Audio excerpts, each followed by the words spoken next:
Assalamualaikum warahmatullahi wabarakatuh. Pada kesempatan kali ini kita masuk ke KD 3.1 yaitu pertumbuhan dan perkembangan pada tumbuhan. Untuk pertumbuhan dan perkembangan, sebelum masuk ke materi, kita bedakan dulu pengertian dari pertumbuhan dan perkembangan. Untuk yang pertama, pertumbuhan. Yang dimaksud dengan pertumbuhan adalah perubahan yang terjadi pada makhluk hidup yang meliputi pertambahan ukuran, volume yang bersifat irreversibel dan dapat diukur secara kuantitatif. Kita lihat, ini gambar dari pertumbuhan.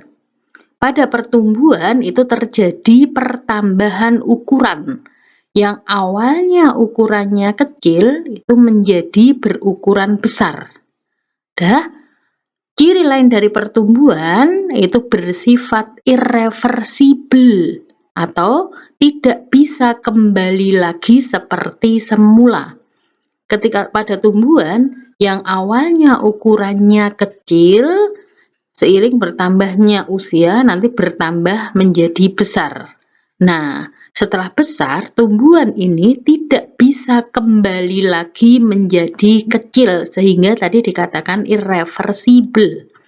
Kemudian, ciri yang lain dari pertumbuhan itu bersifat kuantitatif, dapat dinyatakan dengan angka.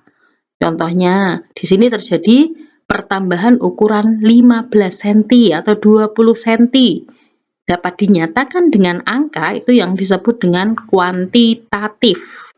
Nah, sekarang bedanya dengan perkembangan. Pada perkembangan itu proses untuk mencapai kematangan fungsi organisme yang dinyatakan secara kualitatif dan bersifat reversibel. Nah, di sini kita lihat pada perkembangan itu cirinya untuk memudahkan menghafal ini sudah muncul kembang atau bunga. Pada tumbuhan ketika dia sudah mulai berbunga berarti menandakan dia sudah mencapai kematangan fungsi organisme atau sudah mengalami perkembangan. Perkembangan ini itu bersifat reversibel dan dinyatakan secara kualitatif. Dikatakan reversibel itu karena dapat kembali seperti semula. Pada tumbuhan yang awalnya ketika kecil dia belum mampu menghasilkan bunga, kemudian ketika dia sudah mencapai kematangan fungsi organisme, dia akan mampu menghasilkan bunga. Tapi ketika sudah tua, akan kembali lagi tidak menghasilkan bunga, sehingga dikatakan reversibel.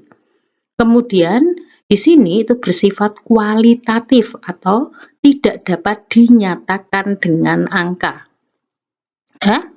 Untuk pertumbuhan dan perkembangan ini diawali dengan perkecambahan. Setelah berkecambah nanti akan terjadi pertumbuhan. Untuk pertumbuhan sendiri bisa secara sekunder, bisa secara primer.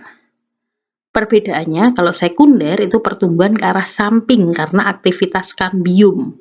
Sedangkan kalau pertumbuhan primer itu pertumbuhan memanjang ke atas dan ke bawah karena adanya meristem apikal, meristem yang letaknya di ujung.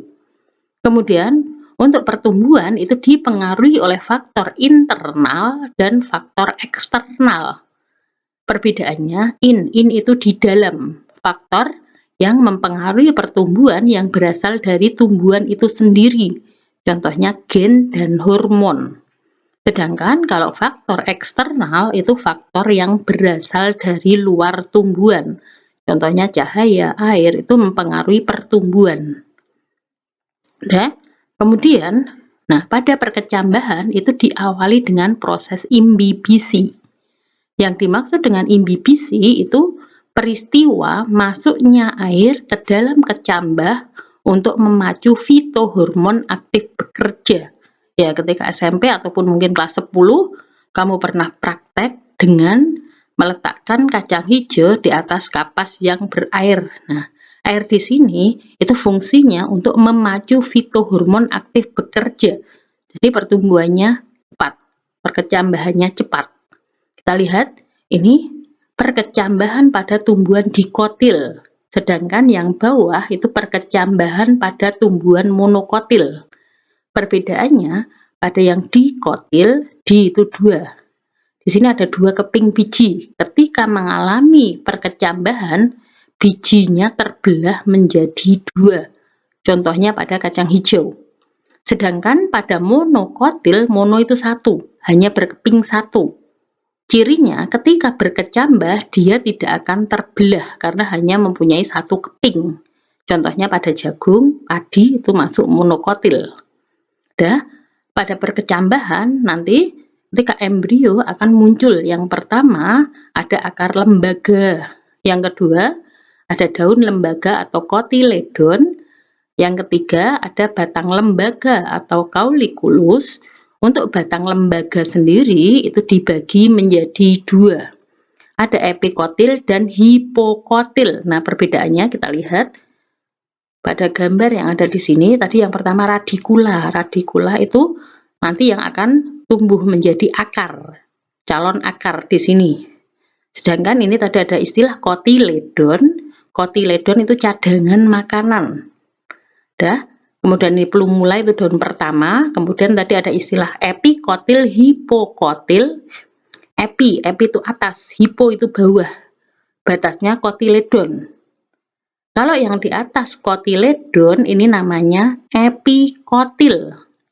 Sedangkan yang bawah kotiledon ini namanya hipokotil.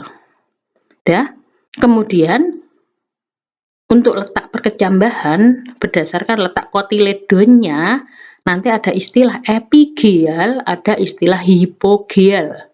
Ya, untuk membedakan epigeal dan hipogeal kita lihat ini batasnya tanah. Kalau yang kotiledonnya terangkat naik ke atas tanah, nah seperti ini, kotiledonnya ikut naik, itu tipenya epigeal. Tapi kalau seperti ini, nah ini kotiledonnya berada di bawah tanah, tidak ikut terangkat ke atas tanah, ini namanya hipogeal. Hipo itu bawah, epi itu atas. Seperti tadi pada epikotil, hipokotil. Epi itu atas, hipo itu bawah. Epigeal, hipogeal. Epigeal itu yang atas tanah, kotiledonnya. Hipogeal itu yang bawah tanah, kotiledonnya. Kemudian untuk pertumbuhan sendiri ini ada pertumbuhan primer, ada pertumbuhan sekunder. Ya, tadi sudah dijelaskan. Pada pertumbuhan primer itu pertumbuhannya memanjang karena adanya aktivitas meristem apikal. Sedangkan kalau pertumbuhan sekunder itu pertumbuhannya ke arah samping karena adanya aktivitas kambium. Pada pertumbuhan sekunder ini hanya terjadi pada tumbuhan yang berkambium, yaitu dikotil dan gimnospermae. Nah, bedanya dengan pertumbuhan primer. Kalau pertumbuhan primer dapat terjadi pada semua tanaman, tapi kalau pertumbuhan sekunder itu hanya terjadi pada dikotil dan gimnospermae. Ya, saya kira saya akhiri. Terima kasih. Assalamualaikum warahmatullahi wabarakatuh.